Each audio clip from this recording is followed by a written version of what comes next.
Let's go across live once again to Accra, where the Ministry of External Affairs is briefing the press. Secretary ER in the Ministry of External Affairs, Shri Damu Ravi, and we are also joined by Additional Secretary who looks after Ghana in the Ministry of External Affairs, Shri Sevala Naik Mude. With that, I invite Secretary ER to give you a roundup of all that has happened today after Prime Minister's arrival on his historic visit to this beautiful country. Sir, the mic is yours now. Thank you, Randhir, and dear friends, I would like to give a brief summary of Honorable Prime Minister's first leg of his visit of the Five Nation Tour. Today he arrived in Accra, the capital of Ghana, in the afternoon, where he was received by the President of Ghana, Dr. John Dramani Mahama. He was accorded ceremonial welcome with traditional music and dance, and thereafter Honorable Prime Minister came to the hotel where he was warmly received by a large Indian community. He was welcomed, and later the leaders had a one-on-one meeting, and then followed by the delegation level talks, where they had the opportunity to review the wide spectrum of the bilateral relations. Both the leaders acknowledged that this is a historic visit, for the fact that this visit is taking place at the Prime Minister level from India after 30 years. President Mahama clearly acknowledged that it is a landmark visit that is very timely and very opportunistic at a time when Ghana is also looking for partnership with India to deepen economic engagement after its own economic rebound, recovery that it is facing, having gone through the IMF conditionalities and restructuring. Both the leaders have discussed a wide spectrum of multidimensional relationship. They acknowledged that the countries have similar trajectories in terms of their own evolution from the time of their liberation. They both had freedom struggle challenges, the colonialism and the legacy issues, the economic drawbacks that they faced, and reiterated their commitment to deepen their engagement in all spheres, particularly in the economic arena. Few ideas and proposals that President Mahama had mentioned during the discussions were cooperation in the area of agriculture, where he sought India's support, the entrepreneurs, to be able to develop Ghana as a food basket, provide food security to its people. And Prime Minister Modi had agreed to support Ghana in this endeavor. The second item was in the area of pharma and vaccines.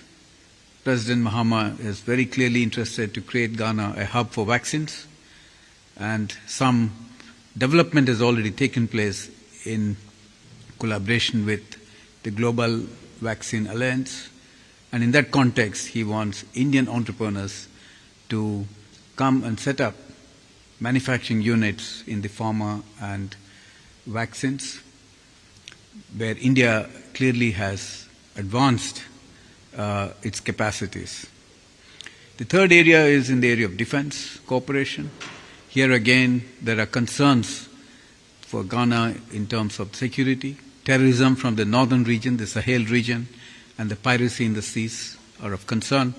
There is clear interest to have India's support in terms of support of the equipment, training of the personnel, and to be able to source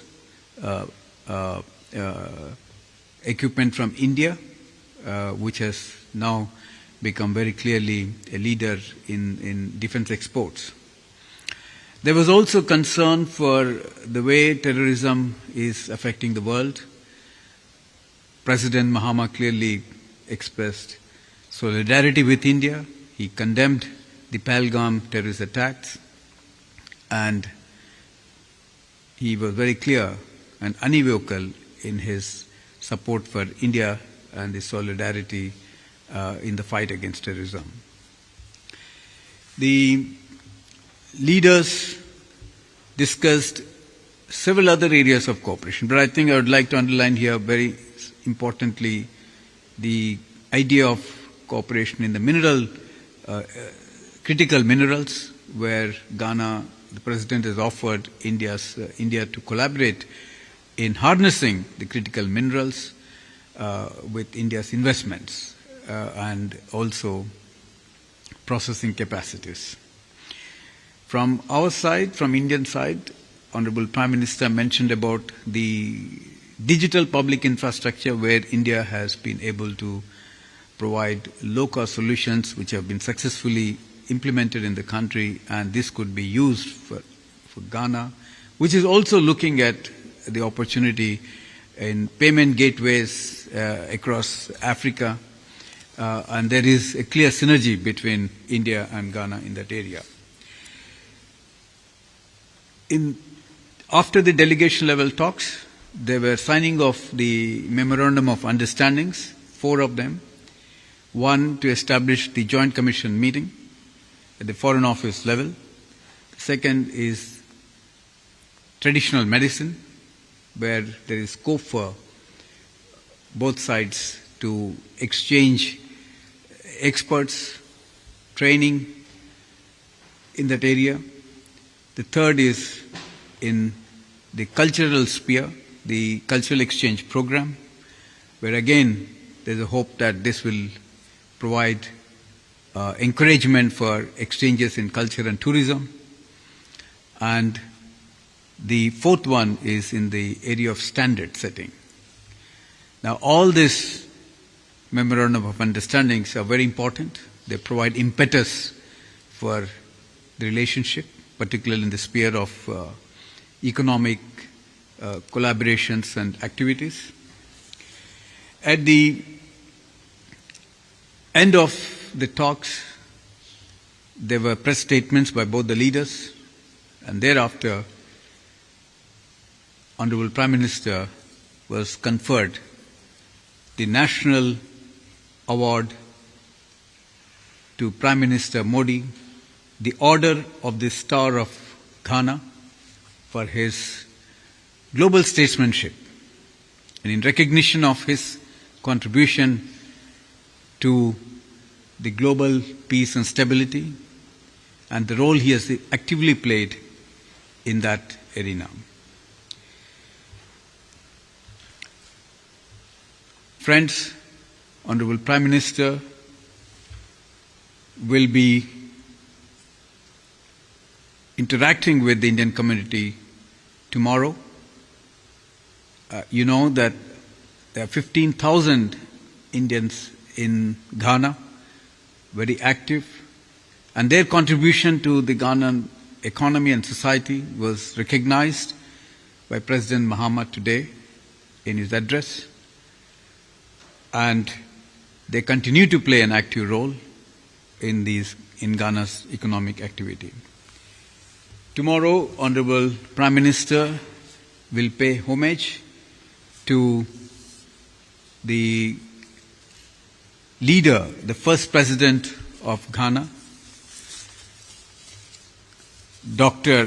Kwame Nkrumah, who is highly respected and regarded, also in India, because of a long-standing friendship with India since the 60s.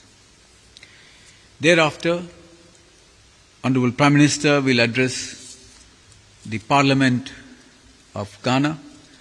We know and everyone understands the importance of this address for the fact that India is the world's largest democracy, and Ghana too has a very significant reputation as a very stable democracy and exemplary democracy for the world. With these few words, let me pause at this point of time, and if you have any questions, I would be happy to take. Thank you very much. So we open the floor for questions. Please do identify yourself as you ask a question. So my name is Taposh Bhattacharya from Doordarshan. First, Prime Minister mentioned UPI and it can help Ghana. Is there any chance that we can have a linking of that with both countries' finance and services? And also, Prime Minister mentioned the fact that Ghana actually, said that about Pahalgam attack, it actually it's spoken about against terrorism. So if there is any chance of working together with Ghana and neighbor countries in counter-terrorism sphere. We have, please. Sir मेरा नाम आलोक राय है, मैं आकाशवाणी से हूँ। मेरा सवाल है कि आज वैक्सीन डिप्लोमेसी पे क्या बातचीत हुई है और कैसे भारत घाना को इस क्षेत्र में और मदद कर सकता है, और वैक्सीन हब की जो एक बात हुई है उसके बारे में क्या चर्चा हुई?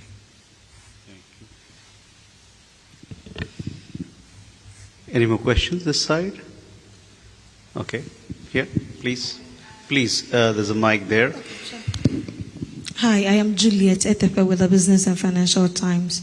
Of all the areas of cooperation you mentioned cooperation in critical minerals, and Ghana has a lot of critical minerals. So if there are specific minerals, this collaboration will be looking at. Thank you. So you can take those questions. We'll come back for more questions.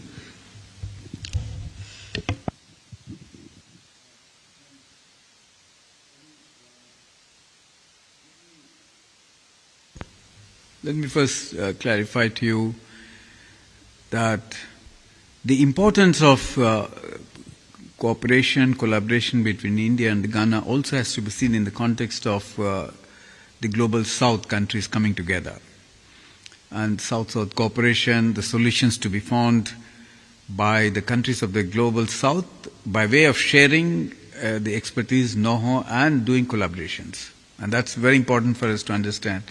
The visit of the Prime Minister to be seen in that context, in the larger context of the Global South. Now on the UPI, the question whether how the linkages will help. Now let's understand this. The Unified Payment Interface was a successful initiative in India. Ghana too is quite advanced in the way they are thinking in introducing the systems. The Pan-African Payment Gateways is what Ghana is already looking at. But expert level discussion should have to evolve further. I think we have to expect these discussions to continue for some more time because these are technical issues, and the recognition of the technology and being able to align the technologies is very important. I think we will get into details about these linkages subsequently, but this potential is enormous for both India and Africa to link through Ghana. I'll not further elaborate it. We'll let the experts speak subsequently. Now, working together in counter-terrorism, yes, as I said in my opening remarks itself, there is concern on both sides. Ghana too is facing the problem of instability in the Sahel region, and there's a fear that it might spill into Ghana. And the piracy on the sea coast is another concern. So it wants to protect. And cooperation with India is important for its own sovereignty and to be able to secure its borders. Now, this is a global concern. Terrorism is a global concern for all countries. In that sense, there is a broad understanding on the need to condemn terrorism wherever and whenever it happens. And there can be no let up in that, in the action, the global action and the commitment towards it. So, defense cooperation, it will lead to that in tackling because there are, when the defense dialogues takes place at regular intervals, these issues will come up. We are already training the Ghanaian defense officials and personnel, specifically in India, for their in how they understand terrorism to counter terrorism in Ghana itself. So that cooperation is active, and it is now expanding further into the area of equipment sourcing from India.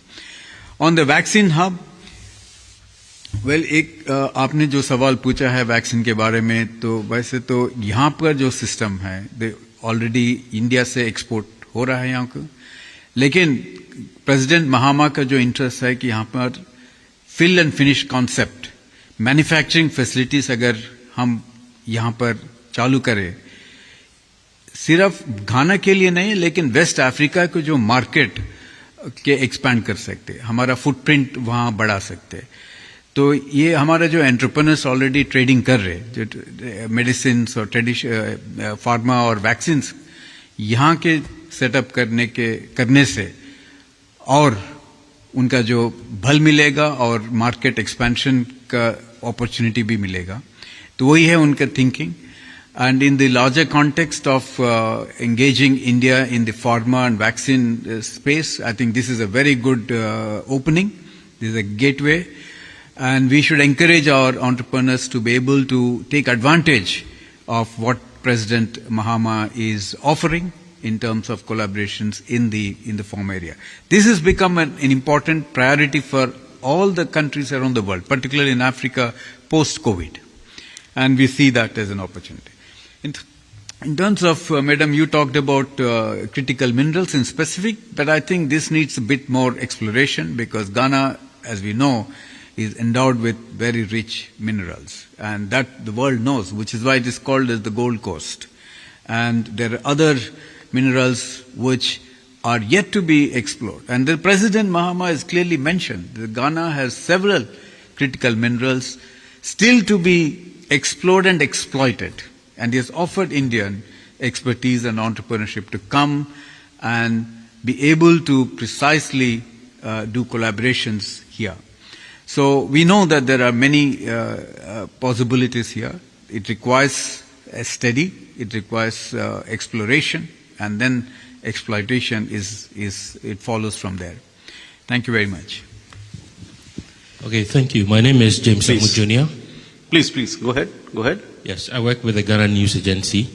As we all are aware, trade volumes between India and Ghana reached over $3 billion US.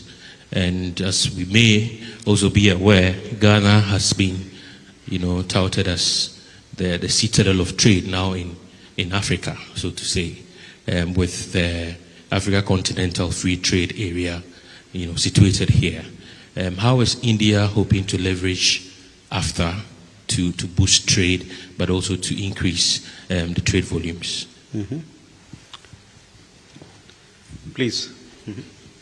Thank you. My name is Neemama. I write for the High Street Journal.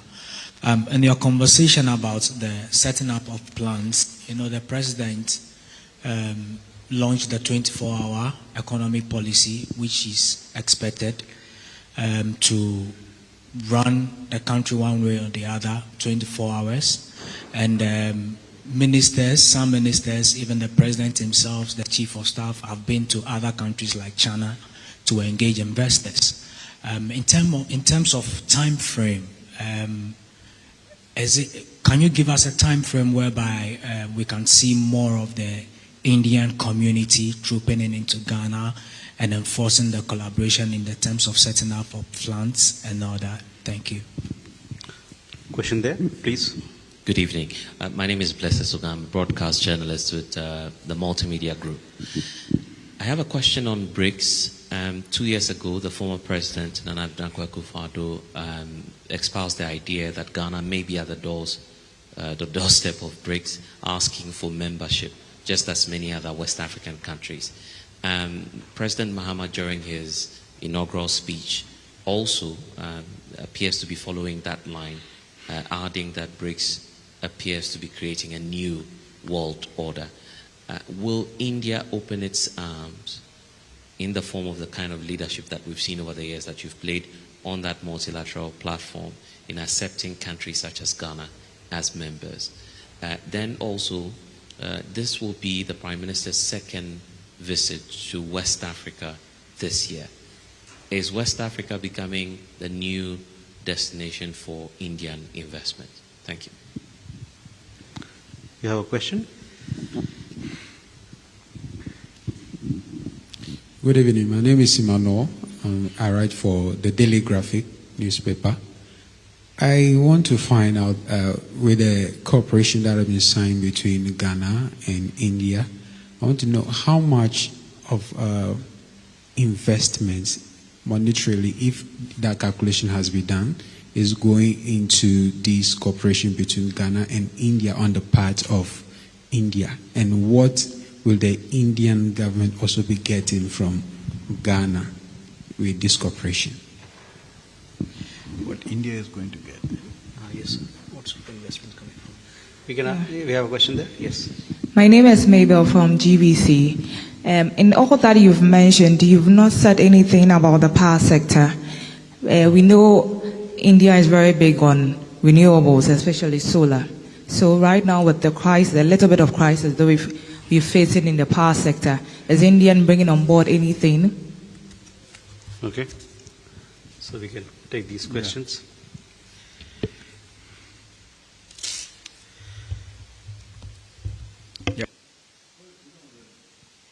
Several questions, but I'm trying to summarize and condense a few of them. Now, let me take the first question on the trade and investments here. Now, it's an important item that was discussed in the delegation level talks today. Clearly, both the leaders have set a very ambitious target, from $3 billion currently to about $6 billion target in next 5 years. As you know, the balance of trade is actually in favor of Ghana at this point of time because of large imports of gold into India. But we would like to diversify. The leaders are very clear that there is a need for diversification of the trade basket. So the target set for $6 billion. Now, in the context of the Africa continent-wide free trade agreement, it provides a very interesting opportunity here, because once you collapse your internal tariffs and bring uniform standards across the continent, then countries like Ghana could be extremely important and looks like a gateway into the markets in the sub-region context. Let's say West Asian region, Ghana can be a potential gateway for us. We have to strategize how we can take advantage of these development. In terms of the investments, today India is one of the largest investors there. $2 billion of investments, both by the private sector and India's own concessional financing initiatives. So in the private sector, 900 Indian companies are operating. They're quite active, but their investments are modest. That comes to around $1 billion. India's lines of credit and grants put together comes about another $1 billion. But that's a very modest. Now, once your investment policy becomes attractive, and this depends a lot on your own domestic policy of investment policy becoming attractive for Indian companies, it will naturally happen. I think one of which is, again, creating these hubs, vaccine hubs, the manufacturing facilities, inviting companies, tax concessions that you might give. A lot will depend on that. But there is interest in an entrepreneurship to go and explore precisely the markets in Africa, and stable countries like Ghana is indeed one of the strongest attraction for us. Power sector, this item came up in the discussion for sure, and I think both leaders understand that power is very important for development and growth. India's had, in the recent times, in the renewable space, had set a target of 500 gigawatts. And we are very much going towards the target with a lot of confidence. We have successfully introduced a gigawatt scale of solar parks in the country. I think there is a scope for replicating those models in this part of the world. But it's again, the economics have to come into play.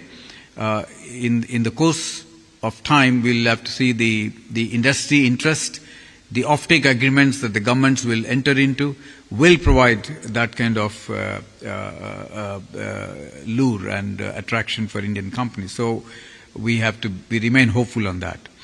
Now, setting up of plans and Prime Minister Mahama's 24-hour initiative here, there was a discussion in the delegation level talks, but I think there was learning from each other, learning from the examples around the world. And India, in some sense, had introduced this in the educational field, that you try to have more shifts in skilling, in colleges. I think in the medical arena, you could have more shifts rather than just a day shift. So this was ideas exchanged between the two leaders, and President Mahama was very receptive to it, and he feels that Ghana can also position itself in those lines. Now, timelines, we cannot set timelines for any of this, but I believe it's market forces, the interests of the businesses will move and propel these kind of collaborations. BRICS, again, you talked about Ghana wanting to be a BRICS member. I think already, if you see from Africa, you have already countries like Nigeria as a partner country, Uganda is joined as a partner country. I think the interest in BRICS is now growing. But again, these decisions are not by one individual country. It's a consensus-based decision-making, so all the member countries would have to agree. But I think it's again how Ghana takes it up with other countries for its membership. And we would be happy to support Ghana's aspiration to be a BRICS member. The next wave of expansion, as and when it happens, because today we went through two expansions. One was in 2009 when South Africa came in as a member, and now we have the second wave, which large numbers have become full members and also permanent partner countries. The next wave we'll have to see when that happens, but I think we will definitely keep that in mind given our strong relationship. West Africa is an opportunity. I think we have to understand again the West African geography and the natural resources that it possesses. I think in this belt you have extremely important rich mineral resources, including gas and oil, and some of which are not fully exploited because it's the same belt. And phosphate is another area, the manganese is another area. So it's in the same zone that you're seeing opportunity here. I think Indian entrepreneurs are actively looking at it, seriously looking at it, and many of them are traveling to this part of the world and exploring opportunities. We'll have to encourage a greater commitment on their part and greater staying power in this region to be able to do enduring collaborations with countries like Ghana and others in the West Africa. One last thing I would like to mention here is the Honorable Prime Minister Modi extended invitation to President Mahama to visit India at mutually convenient dates. We would be very delighted to have this exchange of visit happening at sooner. I think in the days to come, through diplomatic channels, mutually convenient dates will be explored. I thank you very much for your patience. Thank you. With that, we come to the end of this press briefing. Please do follow us on our social media handles for more updates on the programs tomorrow. Thank you very much.